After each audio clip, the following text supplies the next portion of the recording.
Chris. I haven't really had a chance to hear you give a speech like that. You do a hell of a job. Might have to tell Zach that I'm going to have you start writing my speeches from now on. That was great, and I love you. To all of the sponsors, the hosts, thank you. I love you very much. To the Greffs in your absence, they are incredible leaders in this great community. Not just here, but Ypsilanti, India. The thing that I love about the Greffs, I mean, they model it in so many ways. They make really good beer, too. I'm having the Irish Stout. But they live sustainability in what they do, which is one of my values and an issue we're going to lead with on the campaign. But this is a personal journey for me, and I know you're here because this is personal for you. Now, I've talked to, and I want to say, my sister Ann Brockway is here. She and her sister-in-law came down from Howell, which is my hometown. We're going to be there tomorrow night for the Democratic Party dinner. But all roads do lead to Ann Arbor, right? My grandfather, Art Schauer, who, are there any IBEW people in the house? Members in the house? He was an IBEW member for 45 years. Art Schauer was born here in Ann Arbor and lived on Spring Street. And occasionally I drive by the old family home. So the name Schauer, it comes from Ann Arbor. So I am home. I am home. But my sister and I, and if you want to really learn the inside scoop on me, you've got to come to the Livingston County Dems dinner tomorrow night because she's going to introduce me. And she said, Mark, are any stories off limits? And I said, no, have at it. But she is a person always stuck up for me. And she's going to stick up for me against Rick Snyder. I know that for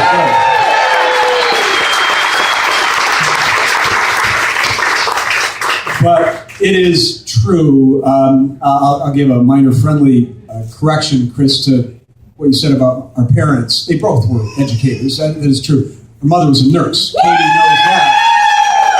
And she did educate a lot of people along the way because she was a primary care nurse. So education was what she did. But our dad was a high school science teacher. He taught biology and chemistry in Genesee County.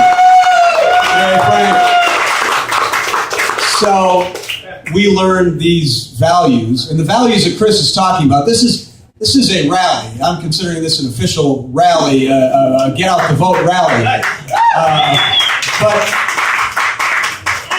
what Chris talked about in terms of these values that we all share, these are Michigan values.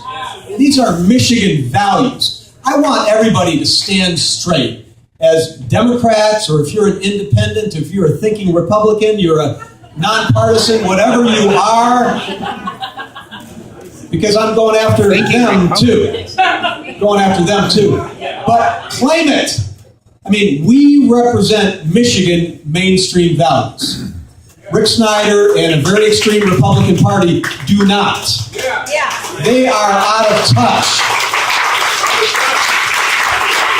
So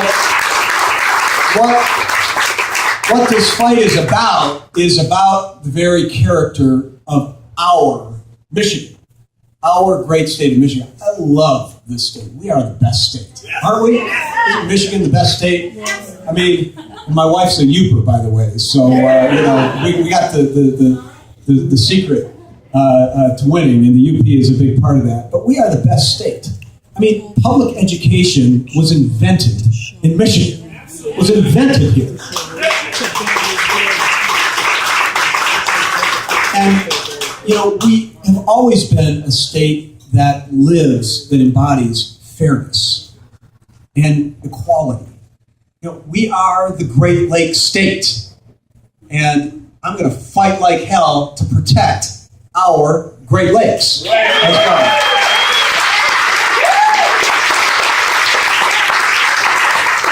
And, we know what the key, and I'm so glad to be speaking to so many educators and all of you who support, everyone here who support public education. Our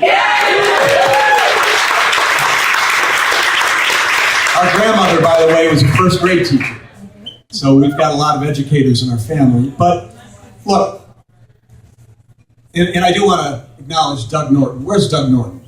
Right here. Doug Norton. It is true for you non-believers that Doug Norton was not only my ninth grade teacher, he was my sister's teacher as well. Now, a lot is going to be said about me during this campaign, and a lot has already been said. And it is true that I was a good student. Doug could tell you when I was a ninth grader and had him for ninth grade English, he was trying to keep me challenged, so he made me read Moby Dick. And I survived it. But Doug, thank you for everything. But to all of you educators, I mean, look, and a lot of you have thanked me for the sacrifice to run. And running for governor is not for everyone. It is challenging. It is demanding. It is grueling. But I can't tell you, I have never felt more energized in my life than I do right now because of all of you. I mean, we are fighting for our state. My sister and I are both grandparents. And I'll tell you what, when they're messing with my grandkids, they have picked a fight. And I am up to that fight. So, you know what these guys have done wrong. And it's kind of interesting being in Ann Arbor because, well, it's kind of interesting. Every once in a while I get asked, you know, how's it feel to have both candidates for governor come from Battle Creek? Well, yeah, he was born there. I was born in Howell. But he lived here, I guess his adult life. But, you know, he has, in Ann Arbor, I think you understand, you've got a special motivation. This is a guy who campaigned as one tough nerd, right? Spent $6 million of his own money creating this brand, right? And as soon as he became governor, he got tough on all the wrong people, right? And we need to talk about that. He didn't get tough on his corporate special interest friends, the folks that got his $1.8 billion tax giveaway, even when they sent jobs overseas, or his, you know, the folks he's privatized schools to and prisons and everything else. He didn't get tough on his cousin George's furniture business. We know that. But you know what? What makes me mad and what motivated me to run is he got tough on our kids. He got $1 billion from public education, our number one priority. And when I am governor, I'm going to be the education governor and mean it. And mean it. And for you teachers here, and all of you who love teachers, which is everybody, I mean, we need to put teachers on a pedestal rather than attack them and vilify them. They are the most important profession in our society, our public school teachers. So I cut $1 billion from public education, attack teachers, and have been systematically corporatizing and privatizing and profitizing education in Michigan. We're going to stop that, and I'm done. Then he got tough on our families by raising taxes on parents raising kids, including our two daughters with their 5 little ones. And they raised taxes on the least of these. My grandmother, who was a teacher, taught us that in Sunday school. I mean, to raise taxes on the working poor, on minimum wage earners, the same people that if the current legislature, the voters don't do it first when I'm governor, I'm going to raise the minimum wage. So, and Chris talked about the other folks he's been tough on. He's been tough on working people. He is trying to dismantle the labor movement. And I am a proud, card-carrying, dues-paying union member. And I'm going to keep paying my dues when I'm governor. I'll guarantee you that. So, the nerd said the right to work was not on his agenda, and we see what happened. and constant attack on working people and on wages in our state. He's been tough on women. Chris talked about that. And I am proud to be pro-choice. And my running mate, Lisa Williams, by the way. I hope y'all know Lisa Williams and her story. She is a champion. She was the leader in the Vagina Gate episode at the state capitol, if you remember that. That was Lisa Williams, my running mate. Lisa Brown, my running mate. Sorry about that. Lisa Brown, my running mate. And, you know, another group that this nerd governor's been tough on are gay and lesbian neighbors in this great state of Michigan by eliminating domestic partner benefits for same-sex employees. And my running mate, by the way, when Judge Friedman made his historic decision on March 21st, overturning our constitutional ban on same-sex marriage, Lisa, along with your clerk here in Washtenaw County, opened her office and issued marriage licenses.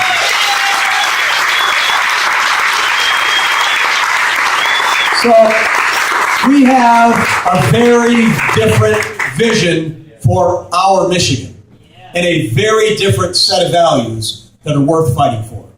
And I didn't even talk about attacks on cities, you know, our cities where we need to invest in transit and livable communities that attract entrepreneurs and great jobs. But look, here's the bottom line. If we organize and we mobilize and we vote, we win. Without question. I don't care how much money Rick Snyder has or how much money Rick Snyder spends. It is not enough. Because the good news is there are more of us than them.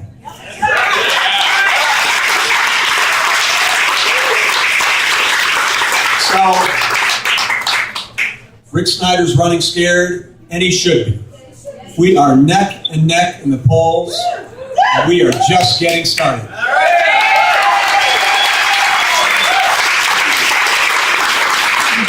And Lisa and I know a thing or two about winning tough races. Chris talked about it. I've beaten 2 out-of-touch Republican incumbents in tough districts, tougher districts than the one I'm running in right now. Lisa has beaten another out-of-touch Republican incumbent to become clerk in Oakland County. With your help, Rick Snyder and Brian Calley are going to be number 4 and number 5. You ready to do it? So, we are a blue state. I know Ann Arbor is a blue city. Dark blue.